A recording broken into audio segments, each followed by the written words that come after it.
ideal. This is the world that inspired those classic stories we all know. It's a world of predators and prey, where every single day is a struggle that's written in tooth and claw. This is Kipling's vision, but it's been made real, with all the raw beauty and, yes, all the brutality that comes with it.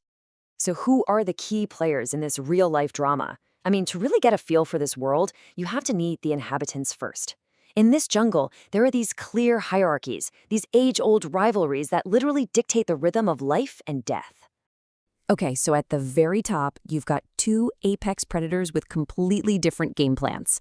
On one side, you have the solitary, incredibly powerful Bengal tiger, and on the other, the super cunning, pack-hunting dhole. You might know them as wild dogs. And caught right in the middle, the ever-watchful prey, like the massive sandbar and the smaller, more numerous chital deer, whose entire existence depends on just constant vigilance.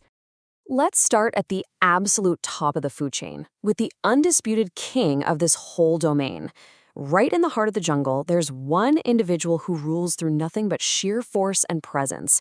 He is the dominant male tiger. And believe me, he is a true heavyweight. We're talking around 500 pounds of solid muscle. His size, really, is his greatest weapon. It's the foundation of all his power, and it's what lets him take down even the biggest deer in India. But, being the king is not an easy gig. The scars he carries are basically a map of the constant challenges to his throne.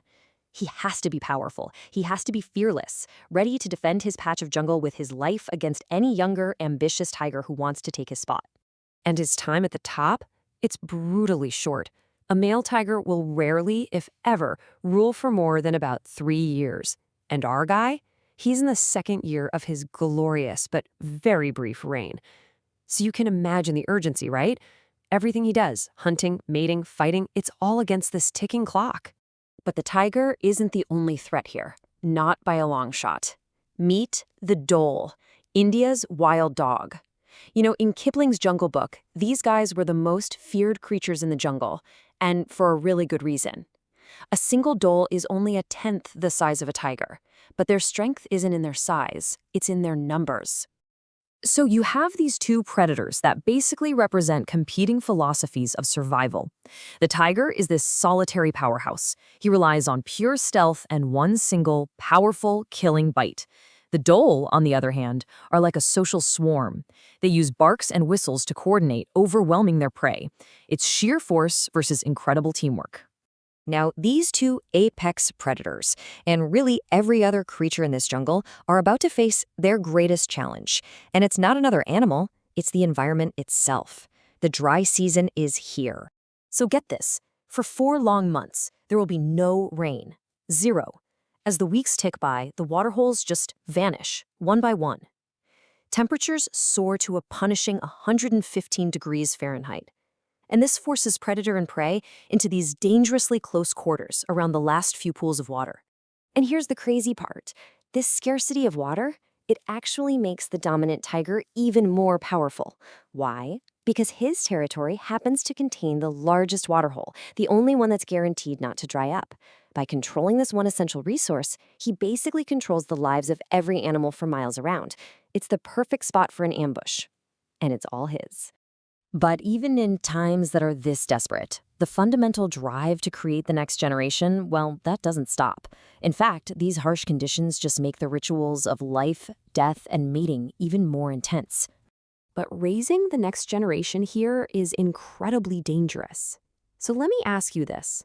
For a mother tigress trying to protect her young cubs, what do you think is the single biggest threat to their survival? The heat? Starvation, maybe? The answer is, it's brutal, and it's probably not what you'd expect. It's other male tigers. Infanticide is the #1 killer. A rival male will actually kill cubs that aren't his own. This ensures the mother will quickly become receptive to mating again, which lets him pass on his genes. It's a dark but absolutely essential part of their world. And this drive, it isn't unique to the predators. The cheetal deer are totally consumed by their own rituals too. The stags, they're fueled by hormones. They strut around, pawing the ground. But when just posturing isn't enough, they get into these brutal, clashing fights. And to the victor go the spoils, the right to mate with the females in the herd. And all of this activity, all this drama, it creates an opportunity.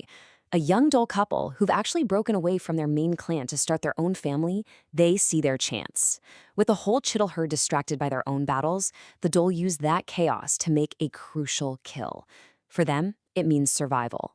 So, the summer just wears on and on. The jungle becomes a tinderbox. Every single creature is pushed to its absolute limit, and they're all just waiting for one single transformative event. It's now late summer. The land is completely parched, the water holes are almost gone, and the tension is so thick you could cut it with a knife. The entire ecosystem is just holding its breath. The fights for the last few drops of water are getting more frequent, more desperate. The jungle is truly at its breaking point. And then, a sound of hope. It's not thunder, it's the call of a peacock. In India, this is the traditional signal, the harbinger of the monsoon.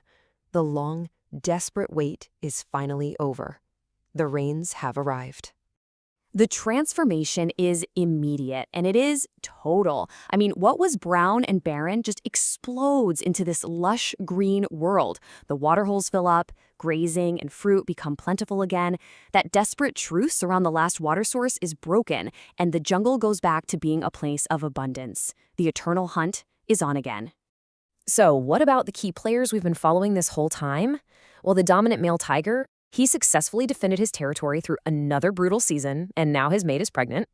And that young Dole couple, they not only survived their perilous first summer all alone, but they now have 3 pups of their own. Their gamble absolutely paid off.